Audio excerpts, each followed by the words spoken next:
Hi Beekeepers, Jenna here from Mann Lake to bring you the November edition of the Beekeepers Buzz for the North region.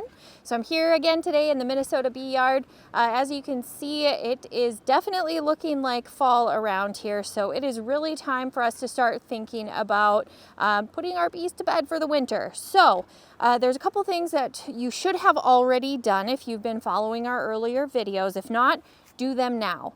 So the first thing is going to be putting on a mouse guard. You need to have a mouse guard on during the winter months, or you're just setting yourself up for a mess in the hive later on. And then also you should have early on checked and treated for mites. At this point in the season, it's a little bit late for a lot of the treatments, but you can still do an oxalic acid treatment. But it's going to depend a lot on your weather. So if you do have questions about what options you have if you're in the North region, give our sales reps a call and they can talk you through what options you might still have depending on the weather. That's exactly where you're at, but for sure where we're at in Minnesota, it is a little bit late. So remember, you want to treat for mites, get your mouse guards on early.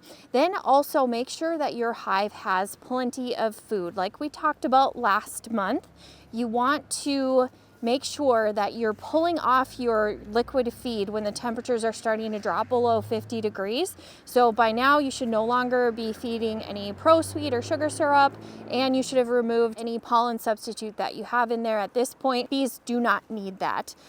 So what we're going to do here today, and what you're going to need to do depending on how November plays out in your exact area, is we're going to get our colony wrapped up for winter.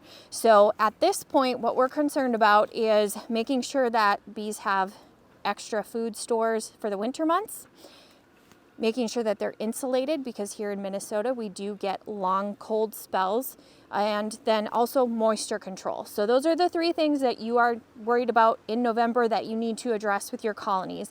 And again, it's going to depend on temperatures. So today it's a little bit nicer. It's probably about 45, 50 degrees. So I'm comfortable popping the lid on this colony and putting on my winter feed. And then we are going to put on a winter wrap. There's two different types that I like to recommend depending, again, on exactly where you're at. So here in Minnesota, I like to use the Bee Cozy.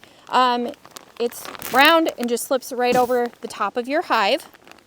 If you are a bit further south to where you're in an area where sometimes your temperatures might bounce up and down a little bit, even to the point where it's above 45 degrees, then I would recommend doing the Easy On Hive cover.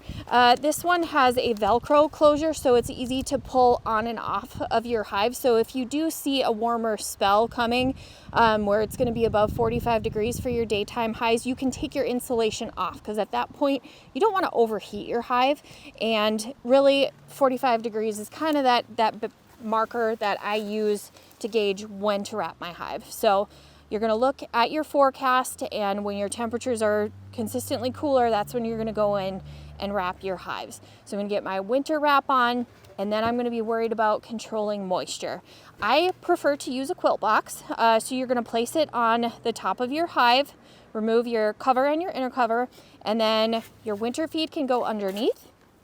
This is going to go right on top with the notch down and on the same side of the hive as your entrance. That's going to help with airflow going through. Airflow does make a big difference with moisture control in the hive, because you have to remember that the bees are in there in a cluster and they're generating heat, and that heat will condense in the hive and cause moisture issues. So a little bit of ventilation is not necessarily a bad thing. Now, when I'm putting my quilt box on, I prefer to use burlap in here, specifically because you can reuse it from year to year. You're just going to fill this up with your burlap, and then at the end of the season, take it out, dry it out. It's good to go for another season, or you can use it for smoke or fuel, one of the two. All right, so to wrap things up this time of year in Minnesota or anywhere in the North region, you need to be focused on making sure that your bees are going to have extra food stores for the winter. Wrap your hives to provide a little bit of insulation to keep the cool out and the warm in, and then control moisture.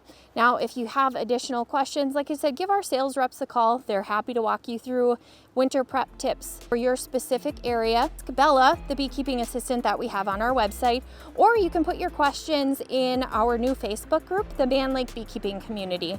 We've got our experts in there as well as a bunch of other beekeepers that can help you with your questions. Thanks. If you like this video, subscribe. More to come.